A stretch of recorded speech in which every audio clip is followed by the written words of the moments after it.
PT Raja Pratama Wisata merayakan ulang tahun pertamanya dengan menggelar acara bersama para jemaah umrah dan haji di Hotel Horizon Sudirman, Makassar. Acara ini sekaligus menjadi momen syukur atas perjalanan sukses perusahaan dalam melayani jemaah sejak mendapatkan izin resmi dari Kementerian Agama RI pada tahun 2024. Direktur PT Raja Pratama Wisata, Saparudin, menyampaikan acara ini merupakan bentuk rasa syukur atas kelancaran usaha yang telah dirintis sejak tahun 2022.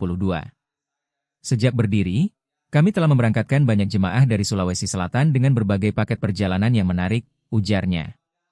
Kami tidak hanya berorientasi pada keuntungan, tetapi juga berkomitmen memberikan pelayanan terbaik bagi seluruh jemaah, tambahnya.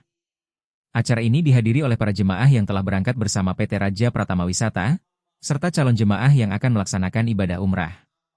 Kegiatan ini juga menjadi ajang silaturahmi untuk memperkuat hubungan antara perusahaan dan komunitas Muslim di Sulawesi Selatan.